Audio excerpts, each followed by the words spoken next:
Portugal, Uganda, Madagascar, Nigeria, although Nigeria is already on the L document, Barbados, Sri Lanka. That concludes the additional co-sponsors. Guinea has just pressed a button. Guinea is also a co-sponsor. Thank you, Madam President. I thank the representative of the Secretariat.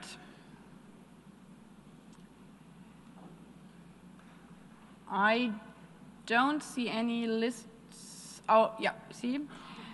Before giving the floor for explanation of vote, before the vote, may I remind delegations that they are strongly urged to limit explanation of vote to 5 minutes, which should in any case not exceed 10 minutes and be made from their seats. I give the floor to the representative of the United States.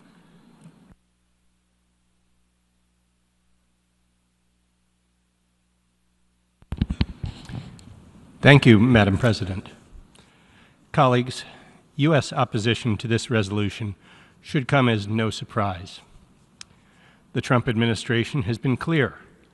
We must hold the PLO and Palestinian Authority accountable for not complying with their commitments under the Oslo Accords, some of them very basic, and for undermining the prospects for peace.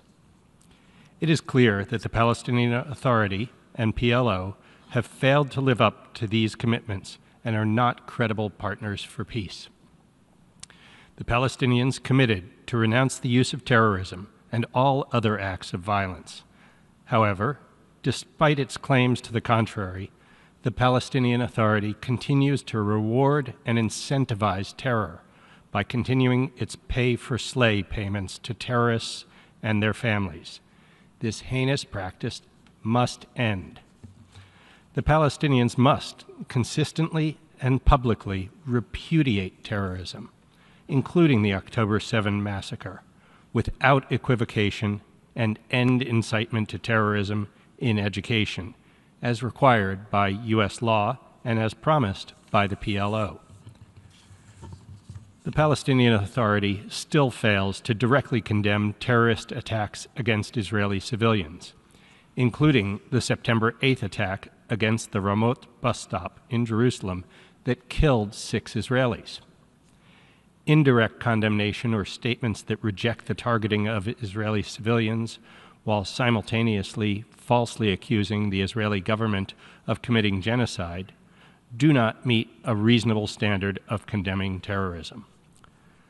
The Palestinian Authority must also end its attempts to internationalize the conflict through lawfare campaigns, including appeals to the ICC and ICJ, and its efforts to bypass negotiations to secure the unilateral recognition of a conjectural Palestinian state. Both steps materially contributed to Hamas's refusal to release hostages and to the breakdown of the Gaza ceasefire talks. The United States remains open to re-engagement that is consistent with our laws, should the PLO and the Palestinian Authority meet their obligations and demonstrably take concrete steps to return to a constructive path of compromise and peaceful coexistence with Israel. Thank you. I thank the representative of the United States. We have heard the last speaker in explanation of vote before vote. The Assembly will now take a decision on a draft resolution A/80/L2/revision 1 entitled Participation by the State of Palestine during the 80th session.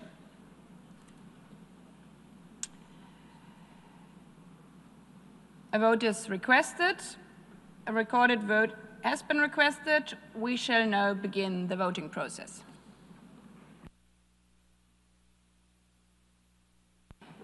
Those in favor of draft resolution A/80/L2/revision 1, please signify. Those against? Abstentions? The Assembly is now voting on draft resolution A/80/L2/revision 1 entitled Participation by the State of Palestine during the 80th session. Will all delegations confirm that the votes are accurately reflected on the screen?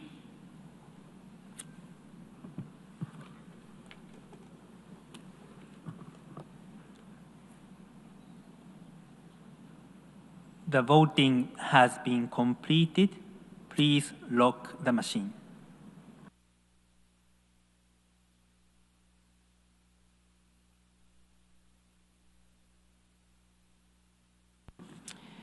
The result of the vote is as follows. In favor, 145, against 5, abstentions 6. Draft resolution A/80/L2/revision 1 is adopted.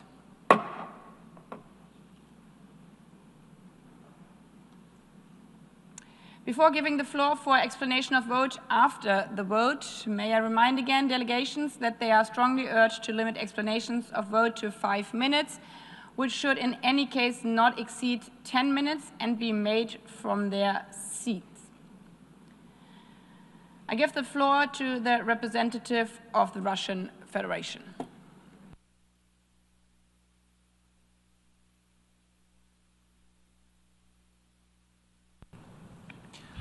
Thank you, Madam President.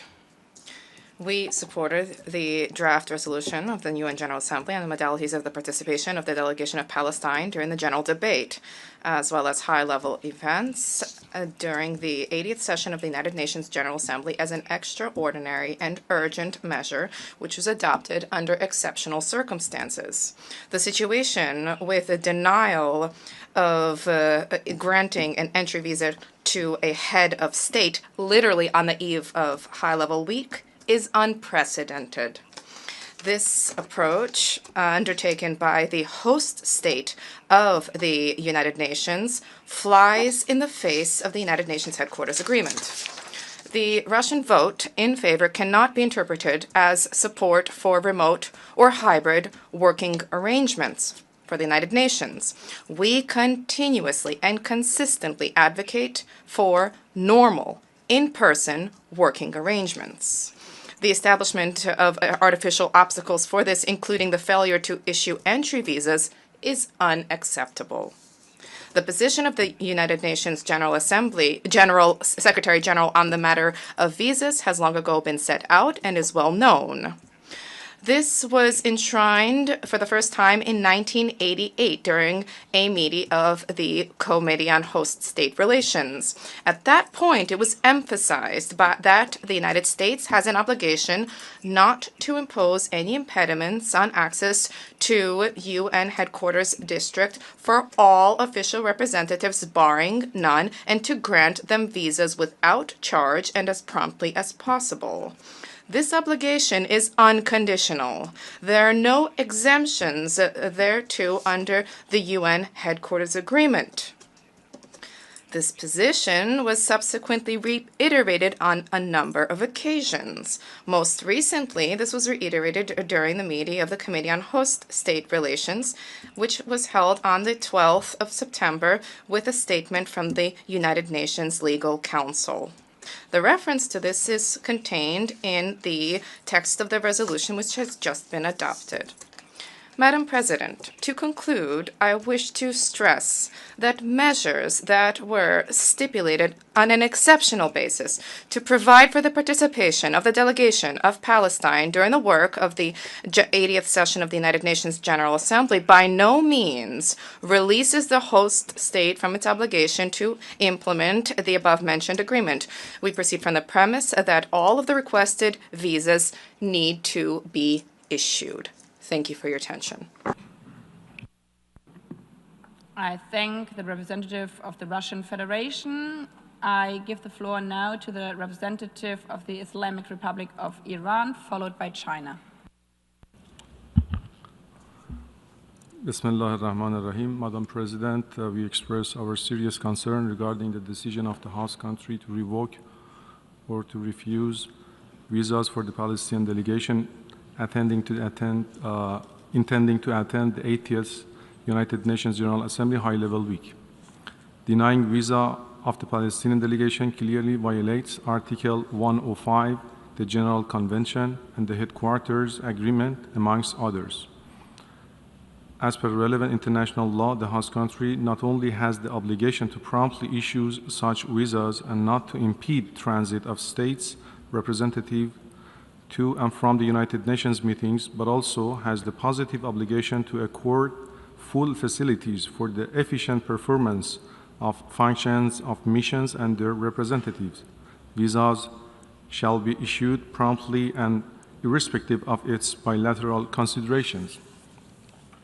Madam President, we would like to reaffirm that the present resolution does not in any manner absolve the host country of the United Nations headquarters from its obligations to promptly issue visas. I thank you.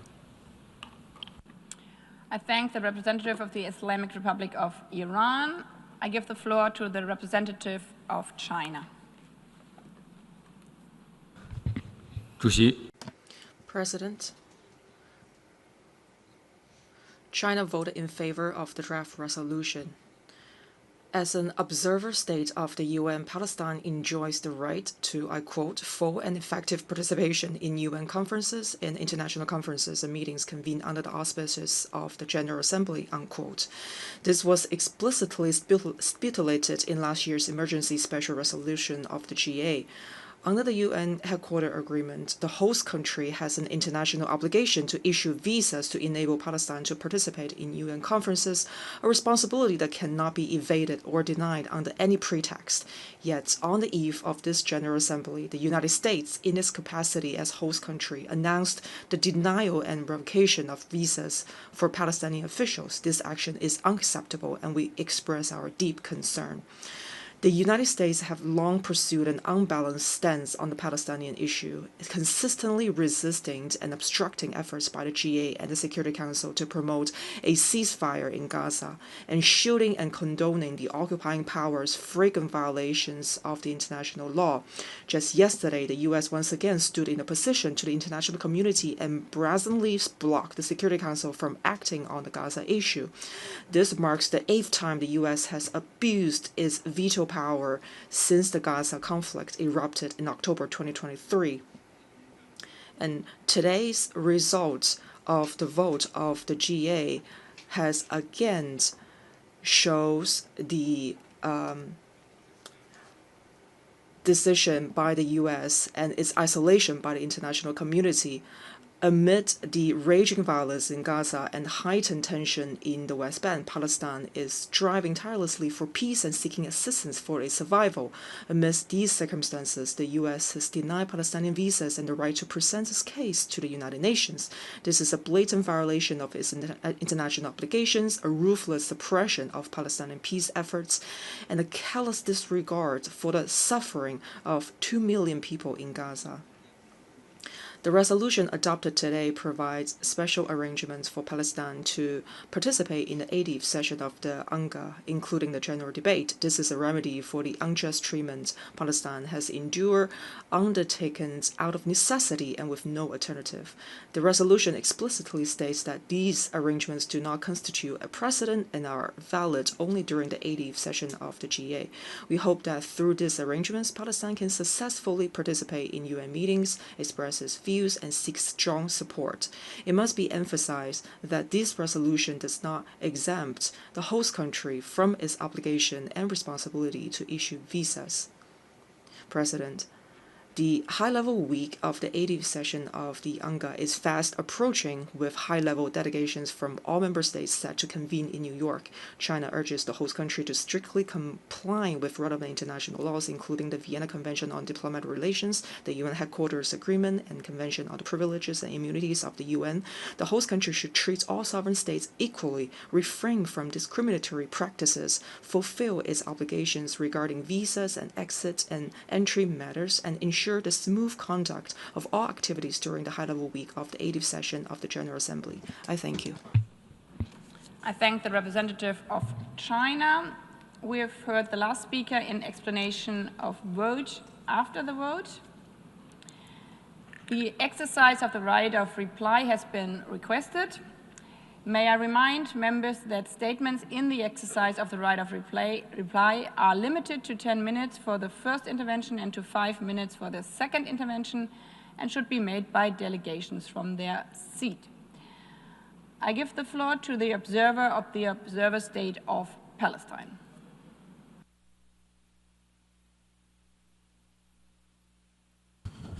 Thank you, Madam President, for giving me the floor to exercise our right. Allow me at the beginning to express our gratitude to the 145 countries that supported our right, the right of the leaders of the State of Palestine, to participate in the meetings and the work of the General Assembly during the UNGA week and always during the work of the United Nations. We express our gratitude for this crystal clear position by the 145 countries addressed to the host country to honor and respect its obligation under the Headquarters Agreement, especially Section 11, which visas should be granted to us.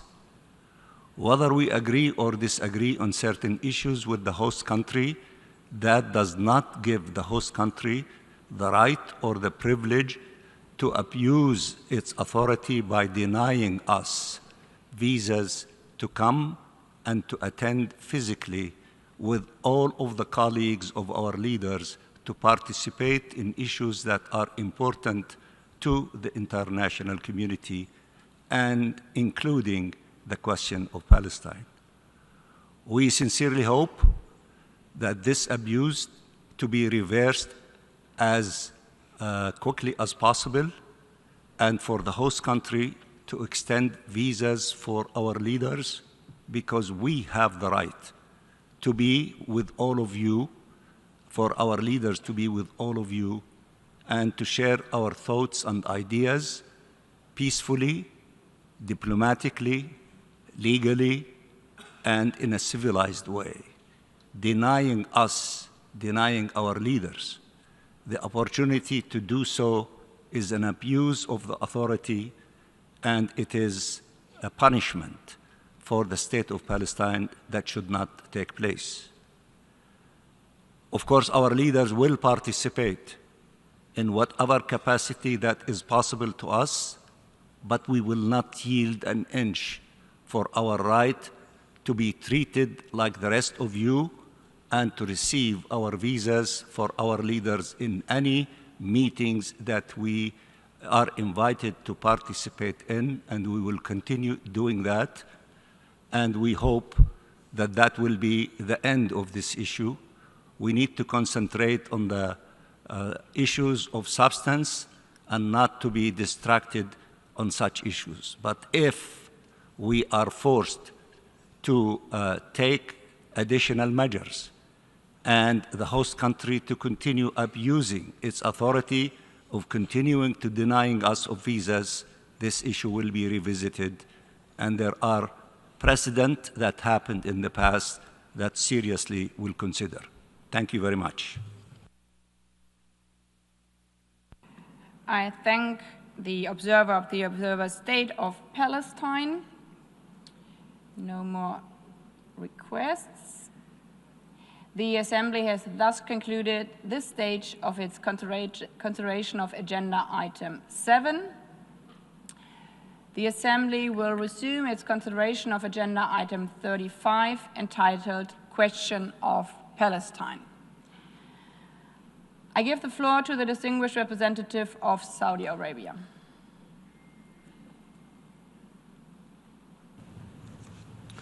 Thank you, Madam President. The Permanent Mission of the Kingdom of Saudi Arabia to the United Nations proposes the following oral decision. The General Assembly, recalling its Resolution 79/81 of 3 December 2024 and Decision 79/573B of 5 September 2025, decides that His Royal Highness, the Crown Prince and the Prime Minister of the Kingdom of Saudi Arabia may deliver a statement by means of video conference or the submission of a pre-recorded statement during the resumed meeting of the high-level international conference for the peaceful settlement of the question of Palestine and the implementation of the two-state solution, to be held on 22 September 2025 at heads of state and government level at 3 p.m. in the General Assembly Hall. Thank you. I thank the representative of Saudi Arabia. The representative of Saudi Arabia has proposed a draft oral decision. The Assembly will now proceed to take action on the draft oral decision. The Assembly will now take a decision on the draft oral decision proposed by the representative of Saudi Arabia.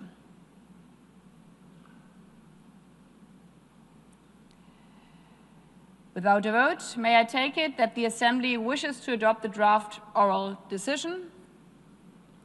It is so decided.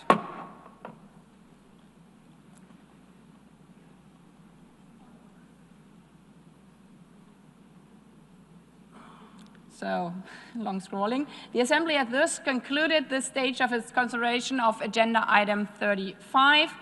The meeting is adjourned. I wish you all, in these times anyhow, a good weekend.